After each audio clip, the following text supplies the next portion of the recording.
The story begins with an unremarkable train traveling down the tracks on a cold winter day. Most of the passengers are just sitting around thinking about something of their own. At one point, one passenger signaled to another that it was time to get down to business. Then a group of people got up and started ordering the other passengers to get up immediately. They were armed thugs. One of them pointed a gun at a passenger and told him to be quiet, or he would lose his life. Therefore, the other people in the train were silent and afraid. There was a conversation between the two bandits. One of them told his boss that they were going to attack. The boss replied that this is great news, and before handing over to the transportation company, the passengers should be well intimidated and be on guard. The boss said that today is a good day, and this case will end easily and without surprises. A man standing next to the boss replied that no one knows that. Someone from the Shamanic Association may be on the train, so he is here to settle the problem in case it arises. The boss said it was unlikely that any of the shamans were here, as there was no point in them hanging out in the suburbs at this hour. A few seconds later, the boss heard on the radio that one of his thugs was talking about some serious problem.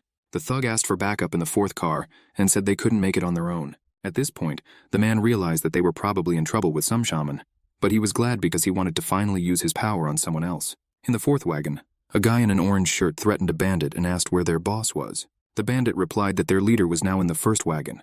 The guy in the yellow shirt's name is Dante Cloy, and he's a cadet in the National Shaman Association. The girl standing next to her said that this gang had made a lot of noise lately selling others. The girl's name was Anne Grace, and she too was a cadet of the Shamans Association. Dante Cloy said that if they settled the matter, maybe they would get extra points, and Anne Grace asked what he was going to do. Dante replied that there was no other way, and that they had to wipe them out. He explained that he would start by going to the first car, and Grace would have to meet the arrivals on the opposite side. Grace advised him to remember that he couldn't use this ability here, and would have to control his powers just in case. Next to her sat a quite ordinary woman, who was holding a child in her arms. She was scared and asked what was going to happen to them. Grace replied that they were not high-ranked yet, but they would most likely be able to protect the civilians. This guy named Dante is a shaman recognized by the association for his services. By this time, he had already run up to the bandits guarding the first wagon. Using one of his abilities, he restrained and disoriented them with chains that appeared from his hands. The bandit tried to get out but couldn't. He realized he was dealing with magic. Dante advised him not to waste his strength, because there was no way to get free. Suddenly, several more bandits ran out of the first car and started shooting at Dante. Luckily, with the help of his magic, he managed to put up a shield. The bandits realized that they couldn't beat this guy with bullets, but they kept shooting anyway. Dante didn't stand still and came closer and closer to them. When he got close enough, he used a shockwave that knocked the bandits back a few meters. Dante realized that no matter how many he hit, more of them kept coming. The large man who was a bandit saw all of his colleagues being defeated by this guy, so he got angry and was about to attack him. But he was stopped by another man who had previously talked to the ringleader and said he would take matters into his own hands. Apparently he had magical abilities too. That's why he was so confident. Dante realized at that moment that he was going to have to fight an opponent stronger than the average bandit. Dante felt a strange energy coming from this guy. He decided not to wait and strike first. Dante ran to attack the purple-haired guy. Grace heard Dante getting too loud, and it alarmed her. She was guarding the thugs, and one of them said that her friend couldn't handle them. He explained that they had a real monster on their side that Dante wouldn't be able to resist. Grace had a hard time listening to that, so she told him to shut up and kicked him with her foot. Then she heard a loud sound behind her. It was a broken door flying past her. She wasn't expecting it, so she was very startled and turned around. On the floor lay a half-alive Dante with his body shredded and mangled. Grace was in shock and didn't understand how this could have happened. The guy who had wounded Dante had gotten excited because he realized that he was about to have another victim. Grace experienced fear of her opponent for the first time. She realized that he had come out of the fight without a scratch. She was terrified, but despite that, she decided to deliver a surprise blow with her magic right to his head. After that, it was as if her magic started to dissolve without causing this guy any serious harm. He told her that she was much weaker than Dante and wouldn't be able to offer any resistance to him. The purple guy's skin was very tough and had magical abilities, so it started to actively regenerate at the same second. This made Grace realize that this guy must have used black magic. His hands started to mutate and increase in size, becoming black. He replied that he didn't think it was black magic but the power of blessing. He then ran towards Grace to attack her. She realized she couldn't dodge such a blow. The guy shattered her primitive defenses in one move, and she fell to the floor. Luckily, she survived, but one of his blows broke her arm. The guy started to approach her, and Grace felt the hopelessness of the situation. Her body was gripped by real fear. At this time in the first carriage, one of the bandits asked the leader if this guy could be trusted. The boss said that since they sent him to them, there should be no problems. The boss said he had already handed them a bunch of stuff, so he trusted them. Suddenly, he heard an unfamiliar voice behind him. Turning around, he saw some guy.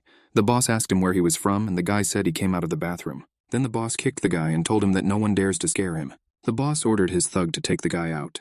The guy started coughing up blood, and the boss realized how weak he was, because from just one kick he was already dying. The bandit replied that even if they took the guy, it would be hard to sell him for a decent price because he was too weak. After a few seconds, a bright blue branding began to appear on the guy's arm. Grace was already half dead and maximally weakened at that moment, so there was no way she could resist this monster. He was very bored because he couldn't beat up people, as the goods had to come in good condition. He noticed a mom with a baby beside him. The baby was crying loudly. He thought that if he killed one noisy baby, nothing bad would happen. The child's mom started begging him not to touch her son and said she would do anything. He was embarrassed and said he wasn't going to kill her child. But after a second, the monster looked sharply at the child's mother and said that frankly, her child was getting on his nerves.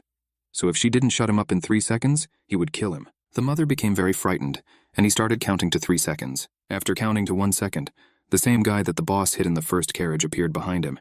He was going to hit this monster with his magic. Taking advantage of the moment, he struck, and the monster fell down in surprise. This guy was also a shaman and was pretty good with his power. Once this guy was in the first wagon, after a while he rose to his feet, and the boss ordered his thug to teach him a lesson. The thug grabbed him by his sweater and started pulling him along. Suddenly the guy threw a very hard punch, causing the thug to fly a few meters aside. The boss saw this and was shocked because he thought the guy was a weak fool and had no powers. Then the shaman turned to the leader and said that he would have to describe his target in detail, as well as the number and distribution of people. And so the shaman stood next to the monster lying on the floor. The bandits were frightened, pointed their weapons at him and ordered him not to move. The shaman was not going to obey them and suddenly began to disappear.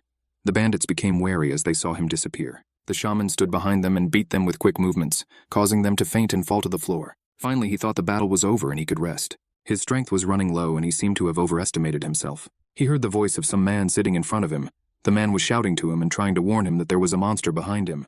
That monster came to his senses and pounced on the shaman from behind. The shaman had good reactions, so he managed to dodge the blow and stepped back sharply, bringing the bandits with him. The bandits were unconscious, but if he hadn't grabbed their backs, they would have been killed by the monster's powerful blow. The monster didn't expect this, and was surprised that this shaman was protecting even the bandits who had previously tried to harm him.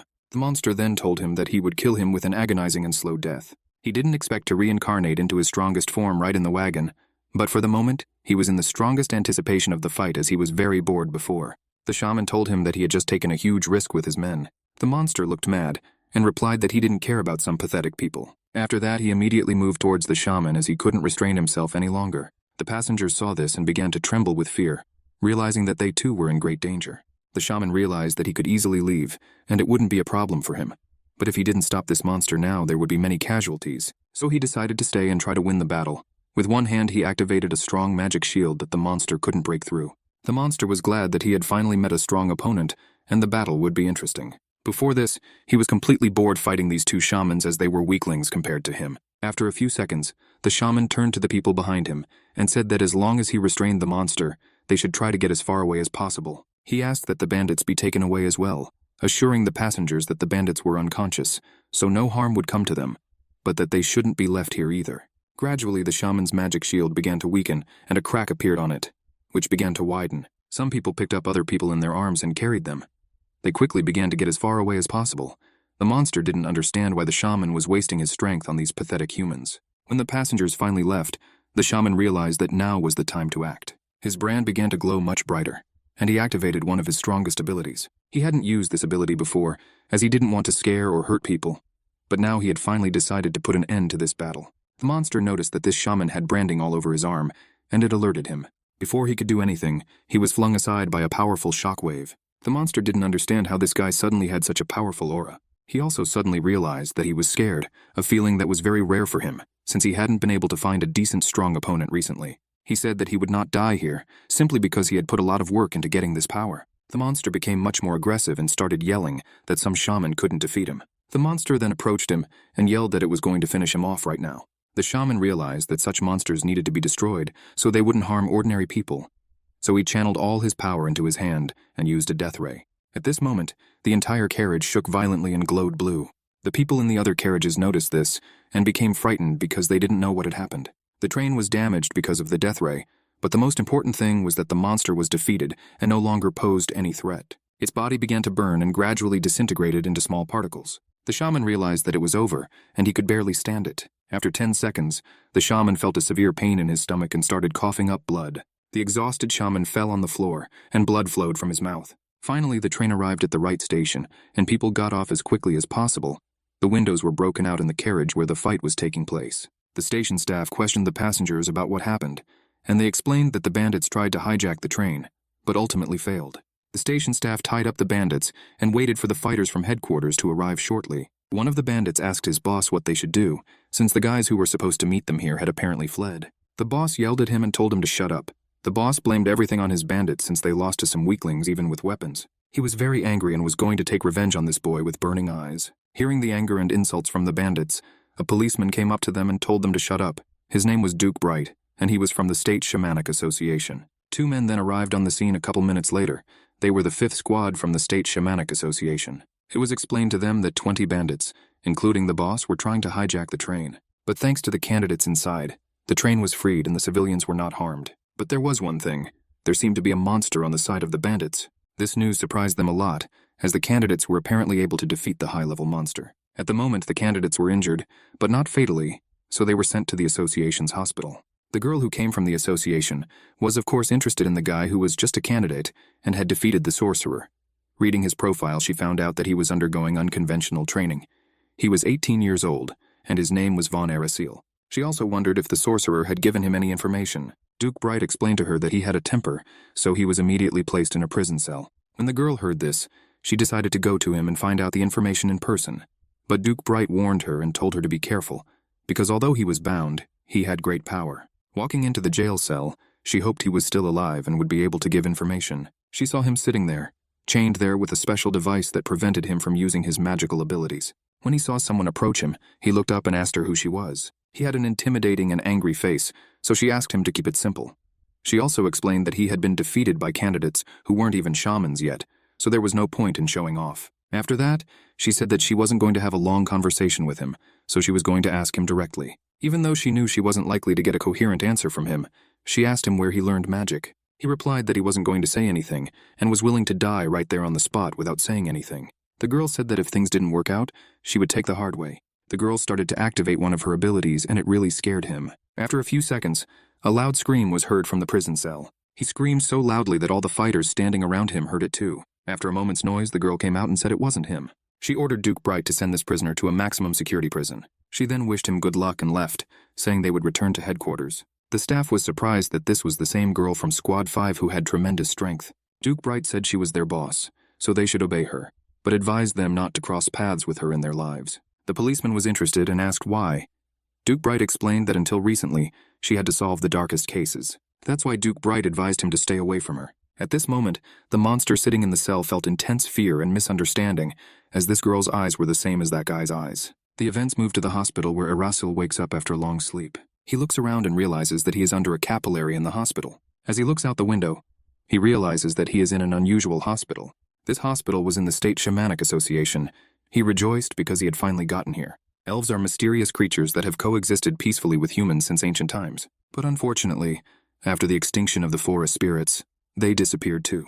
And after that, the remnants of their energy scattered to different corners of the earth. But at some point, babies with incredible abilities were born. Mankind quickly learned to manage these abilities, and as generations changed, they began to be passed from one generation to another, gradually becoming stronger and stronger. Even today, there is a so-called State Association of Shamans.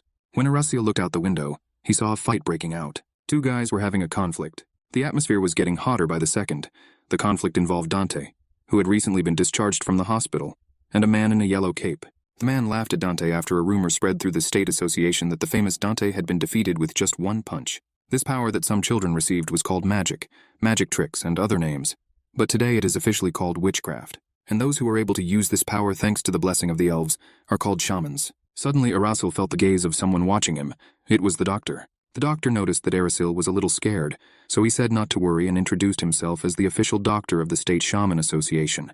His name was Hessen. Arasil started to say his name too, but Hessen stopped him and said he already knew who he was. Von Arasil was the only one of the Federation candidates who had undergone unconventional training.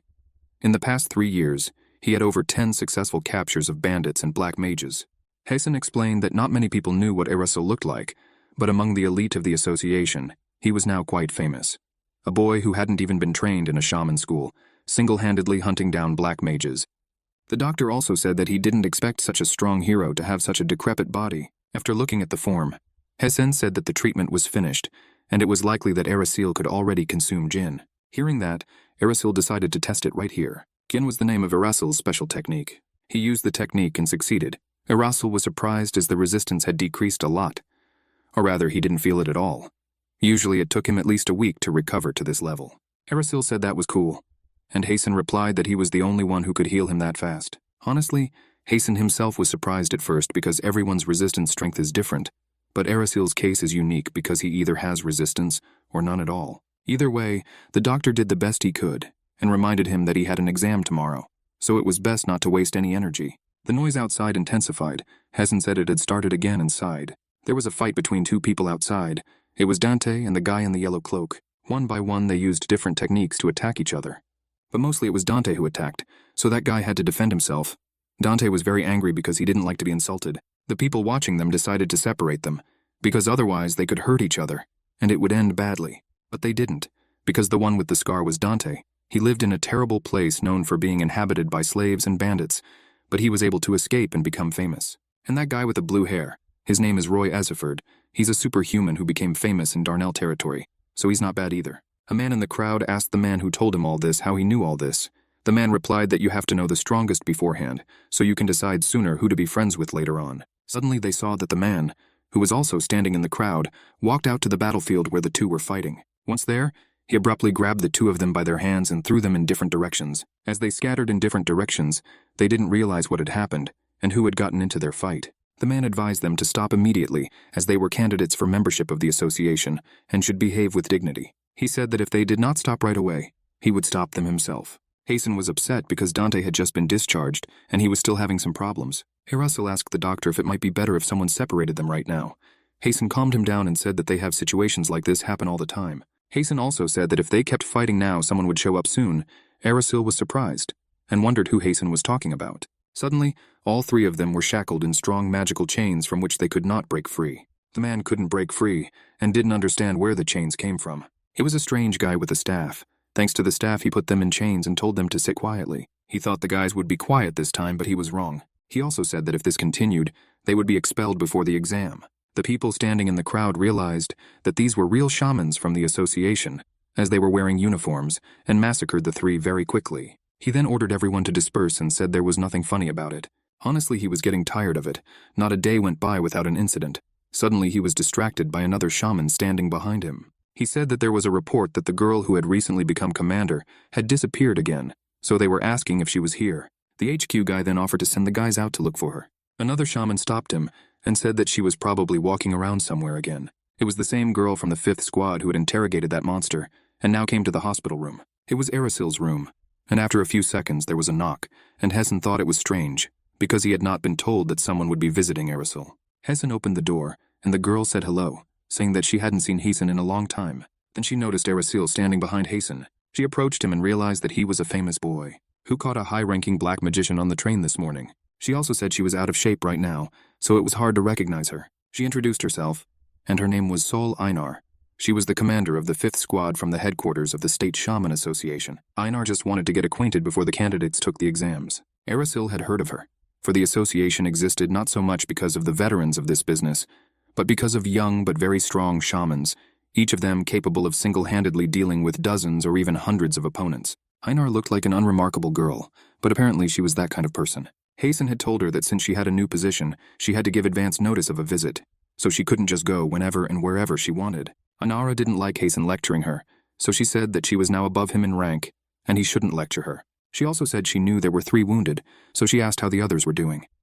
Hessen said that one boy had recovered in half a day and had already been discharged, while the other girl would have to lie down for a week. Grace was in her room at this time and her arm was broken.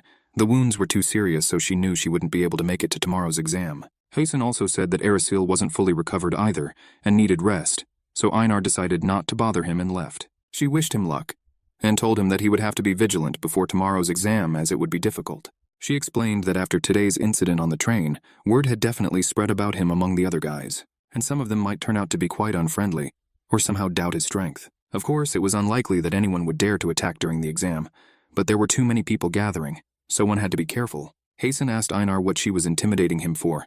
Einar replied that she wasn't even trying to scare him. She was just sharing her experience. Evening came. Arasil lay in his room thinking about the events of the day. So much had happened during the day, he had unwittingly attracted the gazes of many people. He had used force too much lately, so he decided it was better not to use it for a while at least. He also remembered the female commander he had met during the day. She exuded a very strange energy. Anyway, Arasil had one goal right now, to pass the exam, so he decided not to think too long and went to bed. Arasil couldn't sleep for a long time, so he decided to go out and walk around a bit. When he opened the door, he saw Grace and Dante talking. Grace told him that he shouldn't have gotten into a confrontation and fistfight. Dante said the guy with the blue hair needed to be brought down to earth. Grace said he needed to calm his temper. Suddenly they spotted Arasil. He noticed them too, and realized he had seen these guys on the train. Afterward, Dante said goodbye to Grace and said, "See you tomorrow." Dante was a little angry when he saw Arasil. He told him not to think that Arasil had saved their lives. It was just a coincidence. Dante forbade Arasil to die at the hands of strangers, as he was going to finish him off himself. Along with his gratitude, Dante was extremely angry as all the attention was given to Arasil, and he was being bullied. Grace realized that Dante's uncontrollable anger had started again. When Dante left, Grace sat down on the bench with Arasil and told him that he had saved her life, and she was just now seeing him. She also said that she had come here with Dante, and they were from the same town. Grace thanked Arasil again and told him that if it wasn't for him, she could have died. She explained to him to ignore Dante's words because he really isn't like that. He was just scolded because of the incident on the train, and he's very proud, so he doesn't want to admit that someone saved him. Arasil looked at Grace's broken arm and asked how she was feeling. She said she was feeling better as the doctor was very competent, but was told it would be a few more days before she fully recovered. Arasil asked what she would do about the exam in that case. She replied that it didn't matter to her, as she would have failed the exam anyway. When Grace fought that monster on the train, she realized that if she ever encountered one like that again in the future, she wouldn't be able to win. She then explained that she probably shouldn't have said that, because if Dante had heard her say it, she would have been in big trouble. Arasil was surprised and asked what was wrong. He explained that it didn't really matter what happened in the process. After all, she faced the monster to protect people, and in the end, no one got hurt. And due to the fact that he and Dante had fought that monster, he had expended a lot of energy, and as a result, Arasil was able to win more easily. So he advised Grace not to blame herself too much, since they were all in the process of becoming shamans and were just getting past the next level. Grace replied that she wasn't stupid and realized that her attack hadn't left a mark on the bastard. She thanked him for his support and said that since she was already indebted to him, could she ask one more favor? She asked him to be Dante's friend after the exam, since Dante has a very difficult temper, and no one is likely to be friends with him, and she feels like Arasil could get along with him. Arasil thought he had nothing to lose anyway, so he said he would try to be friends with him. Dante was on the balcony at that moment and heard absolutely all their conversation. He was aggressively against Arasil and was not going to be friends with him. After the age of witchcraft and shamanism began, the government formed a new organization under its command. Only the best of the best shamans who had overcome all the difficult qualifying examinations could become members, and thus they became for the common people a kind of objects of admiration. In order to win this stunning status, one must pass through the gates of hell. More precisely, the state exam for a shaman can pass only really strong candidates, some for self-satisfaction, some for fame and fortune, some for self-development, some for some other reason. Many bright minds, each pursuing their own goals, gather here in anticipation of victory. A few people were sitting in the examiner's office and talking amongst themselves. There was this strong guy named Hugo. He was a member of the 5th Squad at the headquarters of the State Shaman Association. A member of the 5th Squad named Tara was also sitting there. She was reading the rules of the exam to make sure she didn't screw up. A guy named Huda was trying to meet her and ask her out, but unfortunately he kept getting turned down. Hugo asked him if he was tired of getting rejected day in and day out.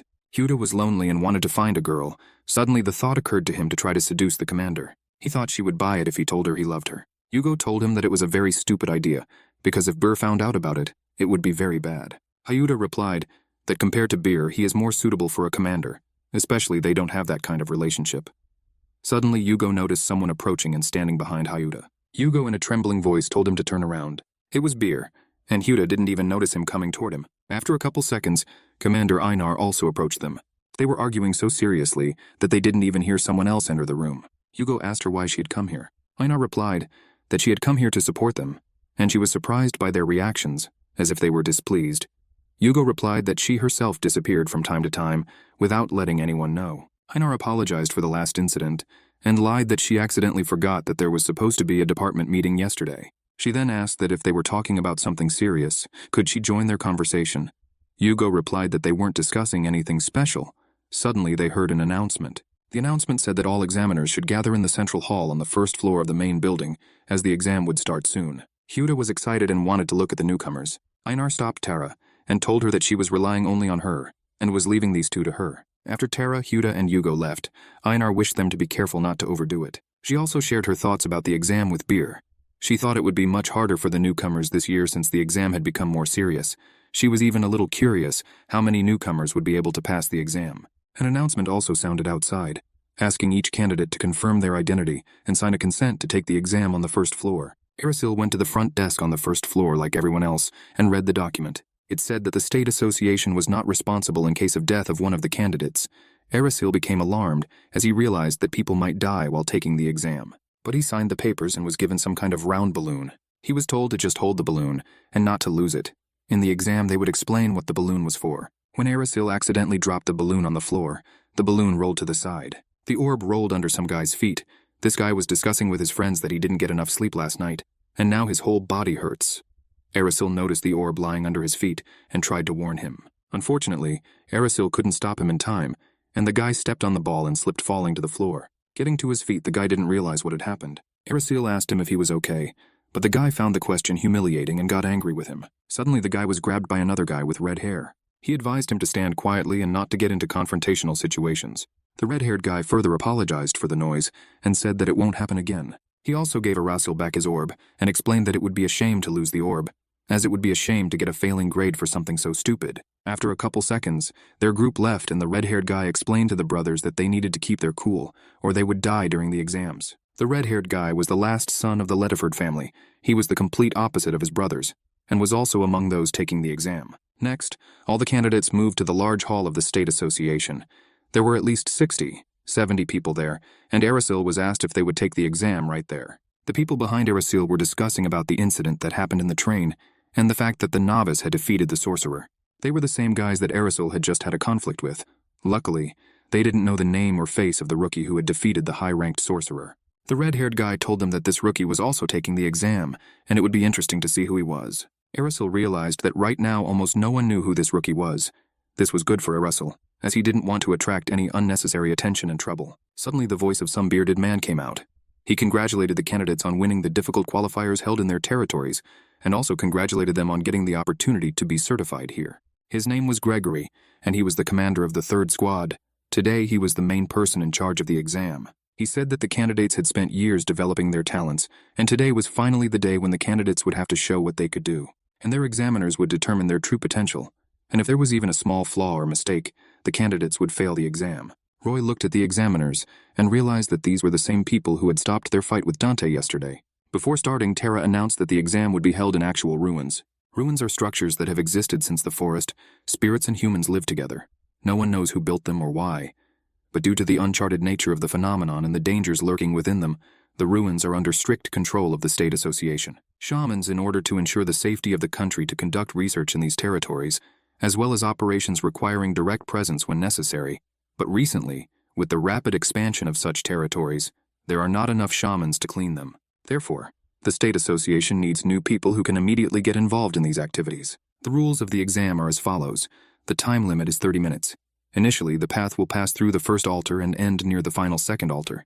It is at this point that the exam will be considered passed. Tara warned them that they could fight at full strength during the exam, but deliberate attacks on other candidates were forbidden and could result in expulsion, so she asked them to proceed with caution. One girl in the crowd raised her hand and asked a question. She asked if the ruins were guarded well enough, she wondered, because she had heard that many people did not return from the ruins as there were strong monsters there too. Tara replied that the exam is held in low-level ruins meant for testing, but it is not surprising that monsters exist even in such ruins. To go from the first to the second altar and get to the final station, candidates will have to walk past a spell-blocked horde of monsters. Most of them are low-class creatures and theoretically weak, but occasionally there are some relatively tough creatures. Tara explained that if any of the candidates decided to give up and leave the site or could not continue, they would have to use the balloon. Periodically, the orb will send signals to the examiners about the candidate's whereabouts, but it should be remembered that if you try to influence it by force, a special protective magic will be triggered. Thus, the body of the candidate who does so will be completely paralyzed, and he will be eliminated. But the orb is only a safety net, and cannot provide 100% security. So Tara gave the candidates one last chance to opt out of the exam, and said that if anyone wanted to leave, they could do so now while the exam was still in progress. Tara said she hopes the candidates here are strong enough to fight back, but she warned that in doing so, It was quite possible that some of the candidates would have incurable injuries or mental disabilities. She asked those who were not yet mentally prepared to do so to leave the exam immediately. Tara waited a minute and saw that no one was going to leave. With that, the exam began and the candidates began to move towards the ruins. Tara announced the start of the 27th recruitment exam for the State Shaman Association's recruitment program.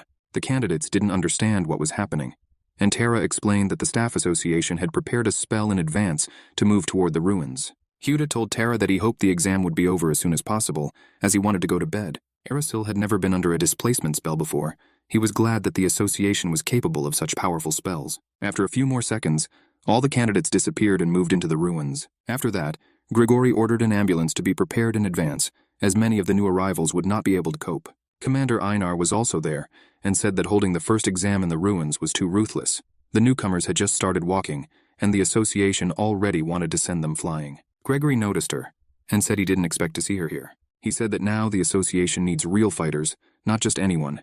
He doesn't know how many guys will make it to the finals, but those who do will have a bright future, especially since the examiners are the best shamans of the 5th squad, so Grigori hoped that there will be no force majeure. Grigori also asked Einar what was the purpose of her coming here. She explained that she wanted to support her subordinates. In addition, a newcomer had caught her attention. At this time, the candidates and examiners had already moved into the ruins. These ruins were called Rainworm. Erasil was glad that he was finally here and taking the exam. Suddenly he felt that the air was very heavy and hot. Other candidates felt it too. Many people fell to their knees, and Tara explained to them that these were temporary symptoms that usually occur to those entering the ruins for the first time. There are spirits in the air, and they are much stronger here than those existing outside. So the bodies of those who were present in such places for the first time would react strangely to it. She also said that specifically this place is only the first level, and so it's still easy here. People were surprised and scared as they were already very sick. In any case, Tara recommended to get their bodies in order quickly. She said that the exam had already started and pointed with her hand to the road to follow. One of the candidates was immediately the first to run towards that road. Tara was surprised as she didn't think it would happen so fast. The red-haired guy's name was Buns, and he said that there was no time to lose and they should go now or they would be alone here. Dante noticed Roy, and they had another conflict. Roy said that Dante was too weak to take the exam. The exam was in progress and they didn't have time for conflict, so they parted peacefully. Erasil also realized that he couldn't just stand still, so he decided to walk. 5 minutes after the exam started, all the candidates finally got on the path. Now it was Hugo's turn to do something. He reached down and began to activate his ability. It wasn't clear what he was doing, but a large blue creature appeared behind him. At this time the candidates were running down the road and trying to get to overtake each other. Erasil noticed that the deeper he went in there, the heavier his body became. He even found it hard to breathe. He felt that somewhere there was a power of magic concentrated in one place, so he decided to run there. Suddenly he heard the shouts of people running after him. He turned around and noticed Hugo on a huge blue magic creature running after them. Hugo told the candidates to run faster, because when he caught them, that would be the end of the exam. He explained that this was a test for the association candidates, because no one would let them take the exam in a pre-planned scenario. To be honest, he himself wasn't keen on wasting effort on newcomers, but he wouldn't do it. Then he would be reprimanded by his superiors. So he wished the candidates good luck, and began to actively pursue and catch them. Hugo used magic chains to immobilize the candidates who didn't have time to run away from him. Some candidates ran too slowly, so unfortunately they were caught and dismissed from the exam. One candidate decided to stop, and said that he was not going to run away but would try to defeat these creatures. He used his magic against a large blue creature. After a second he realized that it was useless, and he would have to run after all. Erasil realized that these creatures were really dangerous, and the exam could easily fail. Hugo had already caught a lot of candidates by this point. He was told that there were some decent newcomers this time. But in reality, it turned out to be much worse, so he decided to catch them all. He said that those who couldn't overcome such a weak barrier had no place among them, and then he activated another of his spells. Hugo summoned spirits of all kinds, and one by one the candidates began to be chained and fell on the Zenimla. Erasil marveled at Hugo's mastery of magic.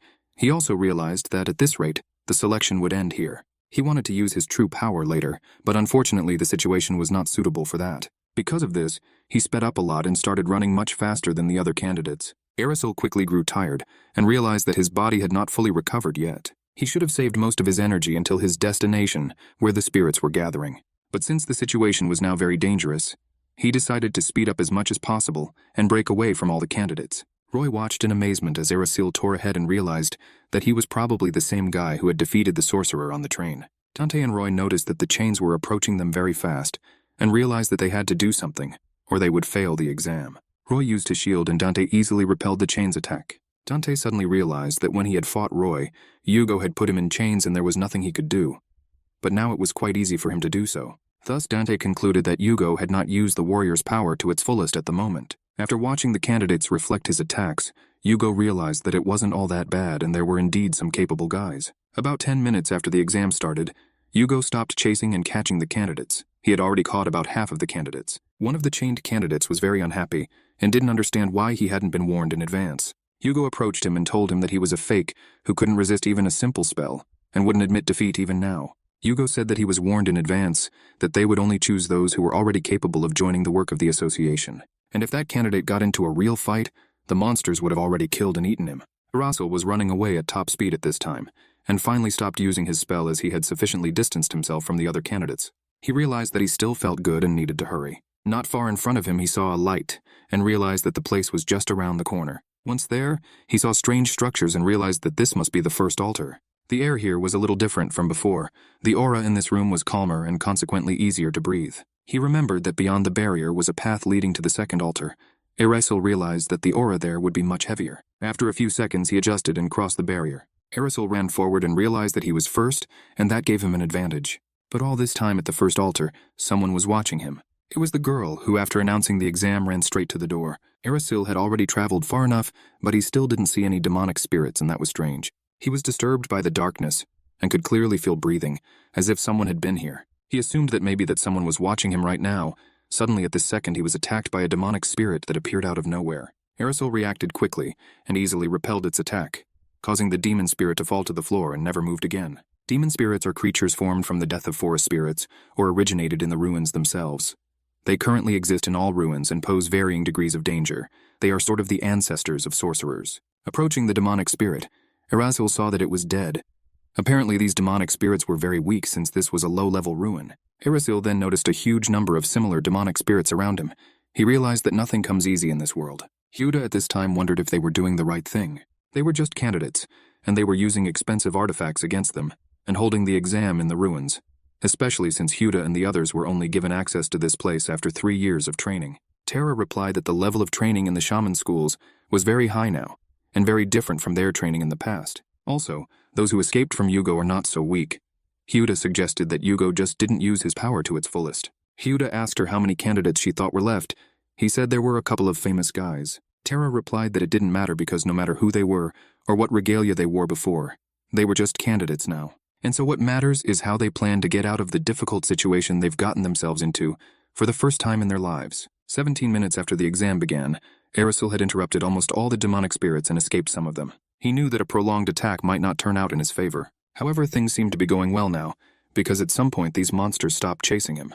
Eraisil realized that it wasn't much longer until the second altar, so it was time for him to go. Suddenly he heard strange sounds and turned around. Suddenly he saw a huge monster in front of him. It was a demonic spirit that was many times bigger than the previous ones, and was also much stronger. It tried to attack Eraisil, but he dodged it. He realized that this monster was radically different from the ones he had dealt with before. Eraisil assumed that this was the mid-level creature that had been spoken of before the exam began. He had heard that demonic spirits who held leadership positions among their kind were elevated to separate categories. For the past few days, luck had not favored Eraisil at all. After a few seconds, a monster ran up to Eraisil and tried to attack him, but thanks to a spell, Eraisil was able to get behind the monster and dodge its blow. Then, taking advantage of the moment, he attacked the monster's head with a magic spell. Jumping aside and looking at the monster, Eraisil realized that it was difficult to kill it. But on the other hand, it was good that this monster wasn't that strong compared to yesterday's monster. So Eraisil decided not to worry for now. Eraisil saw that the monster was angry and trying to attack him again, so he quickly used a universal spell that was much stronger than the previous one. The monster fell to the floor, and Eraisil breathed a sigh of relief, thinking that he had finally defeated it. He decided to get out of here before the other monsters showed up. Suddenly, he heard a loud roar behind him. Eraisil turned around and realized that the monster was still alive. Eraisil was about to attack the monster again, but suddenly his mouth was bleeding. He realized that he needed to leave immediately, as he wouldn't be able to confront this monster right now. At this time, the candidates who were behind Eraisil and were on the first main path finally met the demonic spirits. They fought the demonic spirits in a friendly manner, but there were a lot of monsters. Among them was Dante, who fought bravely and killed the demonic spirits. Finally, the realization began to come to the candidates where they had gotten to. This was really a membership exam. A guy named Cheon Woon was already on the second main path and was also fighting monsters. He used a spell called Dragon Cloak. Roy was on the third main path of the ruins, and was mainly performing a defensive function while the other candidates were attacking. With each successive path, the monsters were getting stronger and stronger. On the fourth path of the ruins was a girl named Aiden, who defeated all the monsters without straining and easily. On the fifth path from the ruins was Sim and his brothers. Sim was afraid and very reluctant to fight monsters, and his brother Banzu liked it because it was full of lab monsters that could be killed by any means, so he enjoyed and practiced his attacks on them. Finally, they killed the monsters attacking them, and went further. They noticed that there were a lot of corpses of demonic spirits, so it means there was someone strong who could kill them all. Ban said that the monsters were recently finished off, and some of their aura can still be felt. But it's not demonic at all. It's something different and unusual. Ban suggested that this is where the famous monster is located. He said that on the way, he kept worrying about something and couldn't figure out what it was. But now, thanks to this aura, he understood everything. Bans realized that this monster was hiding somewhere among the exam takers. The situation comes back to Arasil. His mouth is bleeding and he is almost unable to defend himself. Suddenly, some girl with a red aura decides to attack this monster from behind. Arasil noticed her and didn't realize who she was. This girl gave the monster a very powerful blow with her magic. After this blow, the monster flew into the wall and died. Right after the monster died, she asked him if he was that famous newcomer. She said that he gave off a very different odor that she hadn't smelled in a long time. This girl also offered him a one-on-one fight. If he still had any strength left, she wanted to see who was stronger. Arasil thanked her for her help and asked what was the point of them fighting each other. The girl replied that Arasil had generated so much interest and should have expected someone to want to compete with him. She also said that it would be the way she wanted anyway.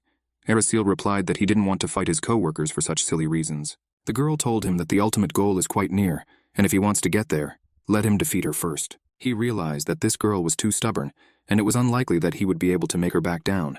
His body had recovered a bit, so he thought he could take the fight to her. Arasil didn't understand why she was so hung up on it, but she said she was going to pass the exam at all costs, and if she got in his way, he would show no mercy. The girl saw that Arasil's demeanor had changed, and she was encouraged to fight. At this time, at the epicenter of the demonic spirit nucleation in the center of the ruins, a battle was taking place between the candidates and a large number of monsters. Individually, they were not dangerous, but in such large numbers they were a threat. Dante realized that the deeper they went, the stronger the monsters became, or vice versa. The candidates get very tired because the body tires much faster in these idiotic ruins than in the outside world. Dante's stitches that he had gotten in the hospital had also come apart, and that made it even worse.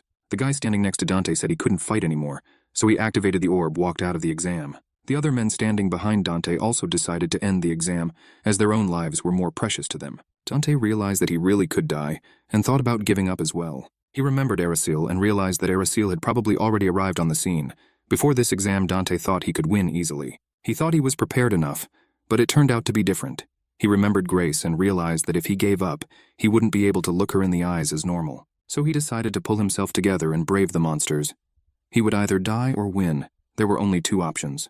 20 minutes after the exam started, Tara was checking the information about the candidates. According to her, 5 more people had dropped out, and only 10 people remained. Among those who had surrendered, 34 had minor injuries, and 6 were in serious condition. The guys ahead were close to the second aisle, and it looked like the winners were about to emerge. Suddenly, she noticed red and blue energy that seemed to be fighting amongst themselves. She asked Hugh if he could run to the second altar in 5 minutes. He was surprised, and asked what for. Tara said there was a problem, and that he should move to that area immediately. Arasil was fighting near the second altar with that girl. Originally, he wanted to play along and refuse, but now it didn't work out. The girl asked him why he was running away, since he had said there would be no mercy. She warned him that this way he would never be able to get away from her. Arasil realized that he could not give up the fight, so he decided to fight, and used a magical technique called a grenade. He concentrated the power that was in the air, and then detonated it. She noticed that his skills were mostly for attacking. The girl didn't understand how he could aim so accurately from such a distance. The girl moved at him, dodging the concentrated energy flying through the air. Normal students wouldn't be able to pull off such a move. It made Arasil realize that she was a strong opponent. Then the girl attacked him, and said that she couldn't defeat him with such a trick. Using acceleration, Arasil disappeared, managing to dodge her blow. Suddenly, the girl turned around and kicked him with her foot, causing him to fly off into the wall. She advised him to keep an eye on his opponent and stay alert. Looking at him, she noticed that he managed to put up a shield so he wasn't seriously injured, and concluded that he was quite agile and fast in his abilities. Then the girl said that they had warmed up and suggested that they could get into a real fight, but suddenly she heard Arasil say that he was giving up. She was surprised. He explained that the result would be obvious. She would win. The girl said that's not the way to do it, because he says it like he's intentionally giving up. She said she knows he hasn't used his full strength, and if he wants to end this, he needs to fight to his full strength first. Arasil didn't want to use his full strength because he didn't see the point. However, she told him she would make him do it. After a second, Arasil felt the air change and it was like something heavy was pressed on him. This girl was like a wild beast. Arasil realized that she wasn't bluffing, and if he couldn't resist, he would die.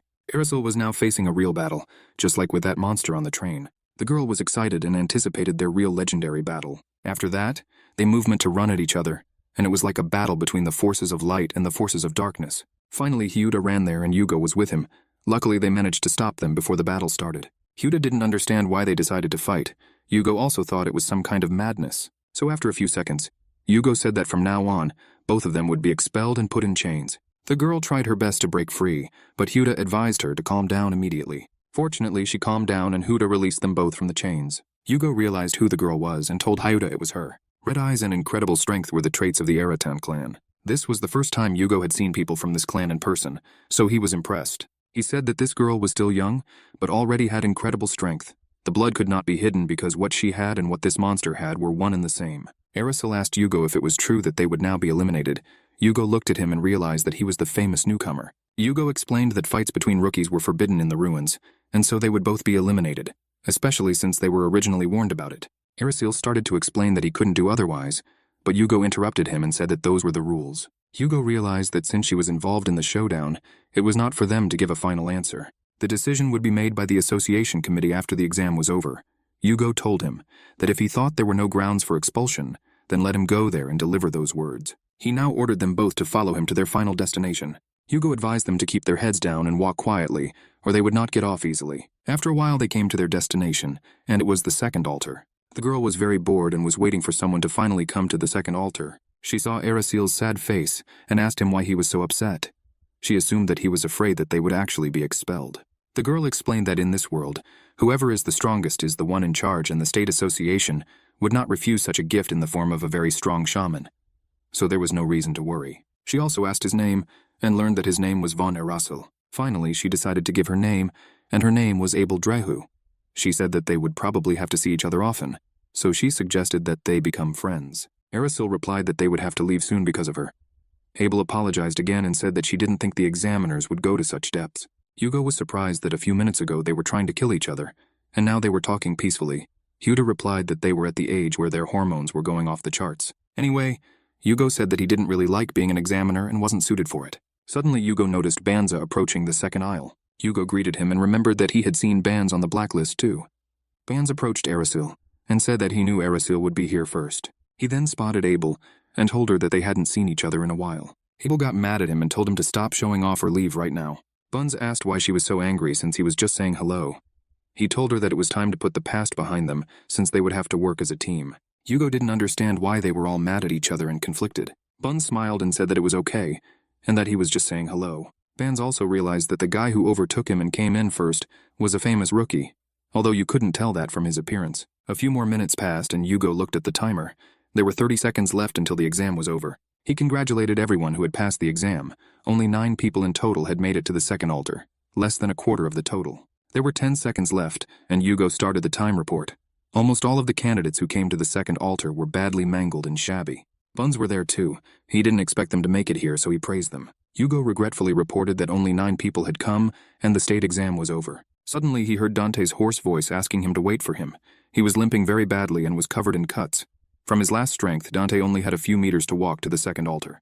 Yugo was surprised to see Dante covered in cuts, and was glad that he had another man. Yugo decided to give him credit since he was only 1 second late. As Dante sat up, he realized that his stitches had come completely apart, and he felt very embarrassed for being the last to arrive. Yugo tapped his lance and congratulated the candidates once more. He said that in 2 days they would receive word of their approval or rejection to join the association, but for now, they should wait patiently in their rooms. The newcomers who had passed during the exam would soon be transported here with an artifact. Yugo would check if everything was in place, and then return to the headquarters. After saying that, Yugo carried all the surrendered rookies here. They were surprised at where they were and what had happened. Each of them was very badly mangled, and had a huge number of wounds that would turn into scars in the future. Arasil was also surprised to see them acting like they were crazy, or scared to death. Yugo explained that the artifacts they released had saved lives, but unfortunately could not keep them from being psychologically traumatized. He also thought that maybe that's what the state union wanted, because the guys who had been living well for years, just because they were in the shaman clan, felt for the first time in their lives that they could actually die. Brutal reality breeds real problems, because in the process of taking the exam, they are placed among the monsters until the exam is over. Even though they are under a protective dome, they are still in great fear, a fear and powerlessness they have never felt before. Hugo told Arasil that if he wants to survive, he needs to stay vigilant because the one who is fearless here dies the fastest. Suddenly, Tara joined them, and Huda was surprised that she had gotten here so quickly. Huda said it was okay. Just two newcomers who decided to compete and were waiting for the verdict to be announced. She asked why they weren't banished right away, and Hyuda explained that a girl from the Aratan clan was involved, and the other was a famous rookie who had defeated a black mage. Hyuda explained that it wasn't up to them to decide their fate in that case, and said that the superiors themselves would deal with them. Tara realized that although they weren't very mature yet, she could feel their power from a great distance, and she wanted to understand what really lurked within them. Afterward, Hyuda tried to ask her out again, but received another rejection. Hugo counted all the contestants, and there were exactly 67 as there should have been. He informed Tara that everyone was in place, and after a few seconds, he activated a special artifact to return to the headquarters. The entire floor where people were standing glowed blue, and a certain spell appeared on it. When all the participants returned to the headquarters, Gregory noticed that everyone was tired and injured. Hausen realized that now it was necessary to examine the wounded. All those with serious injuries should be sent to the hospital, and those with minor injuries should be treated here. Basically, everything was normal, and Hugo was glad that everything went without any serious situations. Only these two had to be reported to the superiors. He heard Commander Einar's voice saying that they had done a good job and suggested that they all go out together tonight. While the doctors examined the wounded man, Arasil sat and thought about whether they would give him a chance to retake the exam. He realized that somehow it was his own fault for not reacting to the power he had seen for the first time. Arasil had even almost used his main weapon. The doctor approached him and asked if he was all right because his mouth was bleeding. At this point, a lot of blood came out of his mouth and the doctor called out to hasten. Abel was lying on the roof thinking about different things when she heard her friend come up to her.